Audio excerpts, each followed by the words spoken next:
Last year इस time तक मैंने अपना किचन गार्डन स्टार्ट कर दिया था। मैंने अपने लिए सीड्स लगाने शुरू कर दिए थे और धीरे धीरे मेरे पास जो प्लांट्स तैयार हुए थे उनकी जब हार्वेस्टिंग की बारी आई तो वो खुशी देखते ही बनती थी।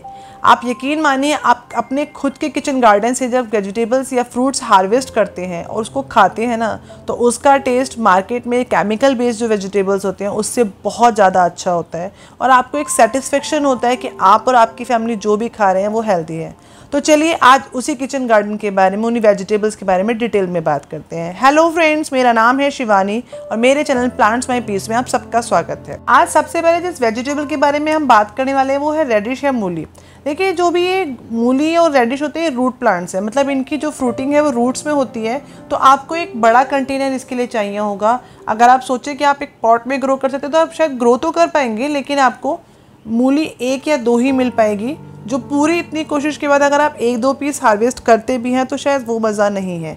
तो इसलिए हो सके तो एक बड़ा कंटेनर यूज़ कीजिए, ग्रो बैग्स यूज़ कीजिए, उसमें आप इसे ग्रो कीजिए। अगर आपके पास ग्राउंड अवेलेबल है और आप ग्राउंड में गार्डनिंग कर सकते हैं तो ये बहुत ही अच्छा ऑप्शन है। मूली आप ग्राउंड में बहुत अच्छे से, बहुत ज़्यादा क्वान्टिटी में उगा सकते हैं। नेक्स्ट मैं बात कर रही हूँ कैरेट या गाजर की। देखिए, सर्दियों में गाजर के हलवे की महक बहुत दूर तक आती है, इसलिए अगर आप अपने गार्डन में गाजर उगाना चाहते हैं तो भी मैं आपको फिर से कहूँगी आप एक बड़ा कंटेनर यूज़ कीजिए। 18 बाय 18 इंच का ग्रो बैग यूज़ कीजिए। छोटे पॉट्स में आप बहुत सारी गाजर नहीं ग्रो कर पाएंगे। कैरेट के लिए भी अगर आपको ग्राउंड मिलता है या अगर आपको बड़े कंटेनर्स मिलते हैं तो आपको ज़्यादा क्वांटिटी मिलती है और ज़्यादा बड़े साइज़ के गाजर मिलते हैं। तो अगर आप कोशिश कर सकते हैं, आपके पास ग्रो बैग है या आपके पास एक फील्ड एरिया है, तो आप कैरेट ज़रूर इंक्लूड कीजिए। पॉट में भी ज़रूर कर सकते हैं, लेकिन कम हार्वेस्टिंग मिलेगी या कम साइज़ मिलेगा।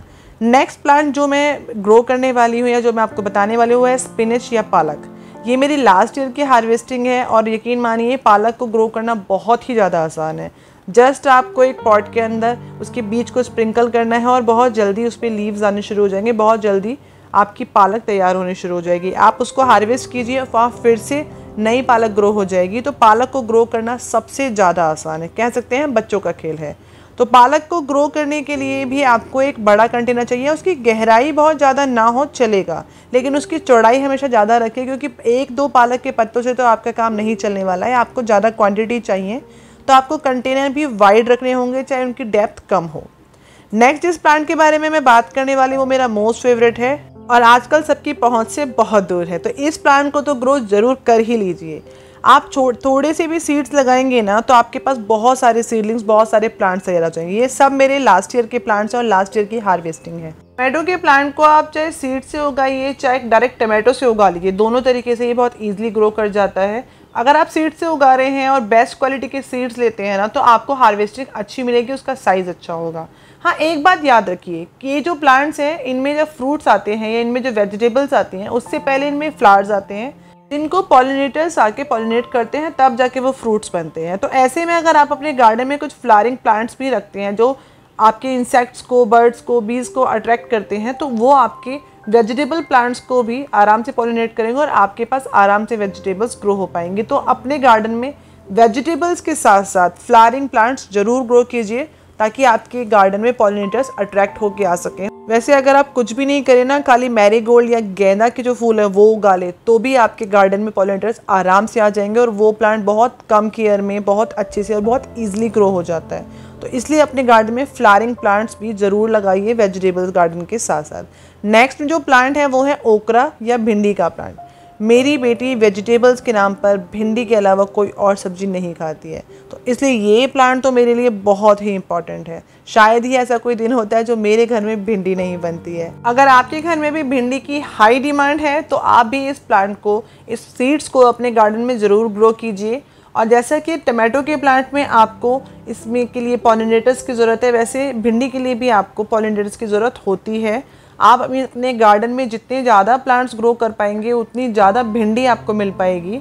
तो इसलिए अपने गार्डन में भिंडी का प्लांट आप पॉट में आराम से ग्रो कर सकते हैं, पर मैं सजेस्ट करूँगी कि आप कम से कम 18 बाय 18 इंच का या 16 बाय 16 इंच का ग्रो बैग लीजिए, ताकि आप एक ग्रो बैग के अंदर 2 या 3 प्लांट भी लगा पाएँ और उससे आप ज़्यादा से ज़्यादा हार्वेस्टिंग ले पाएँ। 12 बाय 12 के प्लांट में आप एक ही प्लांट लगाइए। ज़्यादा प्लांट लगाएंगे तो भिंडी या तो आएगी नहीं, या आएगी तो साइज़ छोटा होगा और बहुत कम आपको फ्रूटिंग मिलने वाली है, बहुत कम आपको जो हार्वेस्टिंग है वो मिलने वाली है। इसलिए अपने गार्डन में जो भी अगर आप वेजिटेबल्स लगा रहे हैं तो ये कोशिश कीजिए कि एक पॉट में आप एक ही प्लांट लगा पाएँ। अगर आप 2 या 3 प्लांट लगाते हैं तो आपकी गार्डनिंग में आपको प्रॉब्लम्स आने वाली हैं।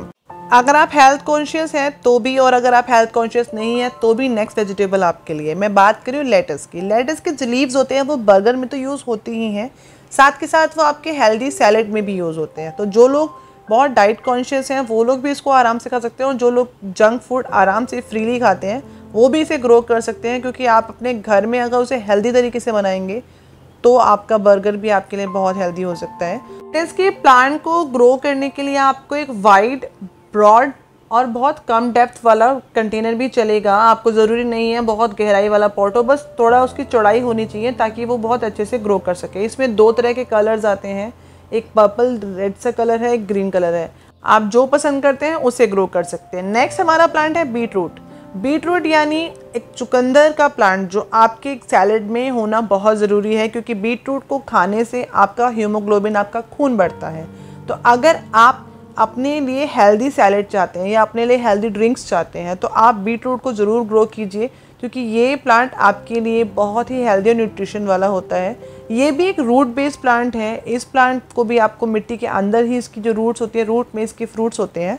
तो आपको इसे एक ऐसे कंटेनर में ग्रो करना है जिसमें आपको ज़्यादा स्पेस मिल पाए और ये प्लांट अच्छे से ग्रो कर पाए। इसके लिए भी आपको बहुत डीप कंटेनर की ज़रूरत नहीं है। आप एक थोड़ी कम गहराई वाले पॉट में जो थोड़ा वाइड हो आराम से इसे ग्रो कर सकते हैं।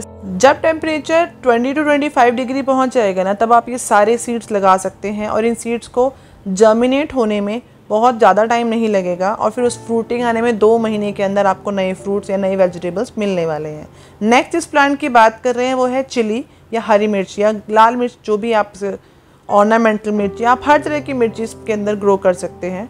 देखिए, कुछ लोग मानते हैं कि मिर्च का प्लांट घर में नहीं लगाना चाहिए, इससे घर में अशांति आती है। अगर आप भी इस बात में यकीन करते हैं तो प्लीज़ कमेंट करके मुझे ज़रूर बताइएगा। अच्छा, मिर्च के प्लांट का पता नहीं, पर किसी भी सैलेड में मिर्च ना हो तो वो सैलेड अधूरा होता है। खीरा हो, टमाटर हो, प्याज हो, लेटस हो या बीट रूट हो, बट ग्रीन चिली या रेड चिली जो भी आप खाते हैं वो होना बहुत ज़रूरी है, अदरवाइज़ मेरे हिसाब से सैलेड अधूरा है। तो इस प्लांट को ज़रूर लगा लीजिए। नेक्स्ट हमारा प्लांट है कैप्सिकम का प्लांट। कैप्सिकम पर्सनली मेरी फेवरेट है। लास्ट ईयर मैंने इसके बहुत सारे प्लांट्स लगाए थे और बहुत सारे लोगों को मैंने ये प्लांट्स बांटे भी हैं, क्योंकि इतने सारे सीड्स ग्रो हो चुके थे और वो सारी सैपलिंग्स में कहाँ तक लगाती, मेरे पास पॉट्स ख़त्म हो चुके थे। 2-3 प्लांट्स अभी भी मेरे पास स्टेबल हैं, अभी भी उनमें हल्की हल्की फ्लावरिंग आ रही है। हो सकता है मौसम थोड़ा ठंडा होगा तो फ्रूटिंग भी आनी शुरू हो जाएगी। तो आप भी अगर चाहें तो बहुत छोटे से छोटे कंटेनर में, मैंने 8-8 इंच के कंटेनर में ये प्लांट्स ग्रो कर रखे हैं। आपके पास स्पेस कम है तो भी ये प्लांट्स बहुत अच्छे से ग्रो हो जाते हैं। आपको पहले सीड्स लगाने हैं, सैपलिंग्स तैयार होते हैं, उन्हें किसी छोटे से छोटे कंटेनर में 8 इंच मिनिमम मेरे हिसाब से आपको लेना चाहिए। आप 8 इंच के कंटेनर में उसको शिफ्ट कर दीजिए, ट्रांसफ़र कर दीजिए, और उसके बाद थोड़े दिनों में आपको अपने प्लांट्स में कुछ फ्लावर्स दिखेंगे और वो फ्लावर्स धीरे धीरे फ्रूट्स बन जाएंगे। यकीन मानिए, ये वेजिटेबल जब हार्वेस्ट करने के बाद आपकी प्लेट में बनकर आती है तो बहुत ही टेस्टी लगती है। कैप्सिकम तो आप सौते करके कच्चा पक्का खाएंगे ना तो उसका भी टेस्ट बहुत अच्छा होता है। प्लीज़ अपने गार्डन में bell pepper, yellow, green, red, जो भी कलर आपको पसंद है कैप्सिकम का, जो भी आपको इसका फ्लेवर पसंद है, वो सब आप ग्रो करके देखिए। बहुत ही ईजी टू ग्रो वेजिटेबल है, बहुत ज़्यादा ईजी। नेक्स्ट जिस वेजिटेबल के बारे में बात करेंगे वो है कॉलीफ्लावर। देखिए, कॉलीफ्लावर, अब मुझे नहीं पता आप में से कितने लोगों को उसके पकोड़े खाना पसंद है, कितने को उसकी वेजिटेबल्स पसंद है, बट मुझे जब ये ग्रो होता है तो इसका फ्लावर देखकर ही बहुत खुशी होती है। मैंने लास्ट ईयर भी अपने किचन गार्डन में इस प्लांट को ग्रो किया था। अगर आप भी अपने गार्डन में ये प्लांट ग्रो करना चाहते हैं तो पहले आप इसकी सैपलिंग्स तैयार कीजिए। एक पॉट के अंदर बीज डालिए और सैपलिंग्स तैयार कीजिए। फिर एक 12 बाय 12 के पॉट में बस एक ही सैपलिंग को लगाइएगा, क्योंकि इस प्लांट को स्पेस चाहिए होता है। अगर आप इसका साइज़ बड़ा चाहते हैं तो आपको एक पॉट के अंदर एक ही प्लांट लगाना होगा। जब आपकी गोभी हार्वेस्टिंग के लिए तैयार हो जाए तो उसे पूरा ही वहाँ से निकाल लीजिए, क्योंकि उस प्लांट में नई गोभी नहीं आने वाली है। और हाँ, गोभी के पौधे पे या गोभी के प्लांट पर इंसेक्ट्स का बहुत ज़्यादा अटैक होता है, इसलिए नीम ऑयल का रेगुलर स्प्रे करते रहिए। नेक्स्ट जिस प्लांट की हम बात करें वो भी गोभी की तरह ही है। हम बात करें कैबेज की या बंद गोभी की। बंद गोभी या कैबेज को उगाने का प्रोसेस भी फूल गोभी या कॉलीफ्लावर जैसा ही है। इसके लिए भी आपको एक पॉट में एक ही प्लांट को ग्रो करना है। आपके लिए पहले सीडलिंग तैयार करनी है और नीम ऑयल का रेगुलर स्प्रे करते रहना है। देखिए सर्दियाँ तो फेमस ही होती हैं खाने पीने के लिए। अगर आप सर्दियों में अपना किचन गार्डन सेटअप नहीं करेंगे तो फिर कब करेंगे, तो जल्दी से ये काम कर लीजिए। अगर आपको मेरी ये वीडियो पसंद आई है और मेरी इन्फॉर्मेशन आपके काम आने वाली है तो प्लीज़ मेरी वीडियो को लाइक ज़रूर कीजिए। अगर आप चैनल पर नए हैं तो सब्सक्राइब किए बिना कहीं भी मत जाइएगा। कमेंट करके मुझे ज़रूर मोटिवेट कीजिए, मैं आपके कमेंट्स का हमेशा वेट करती हूँ। वीडियो को दोस्तों के साथ ज़रूर शेयर कर लीजिएगा। फिर मिलते हैं नई वीडियो के साथ, तब तक के लिए हैप्पी गार्डनिंग।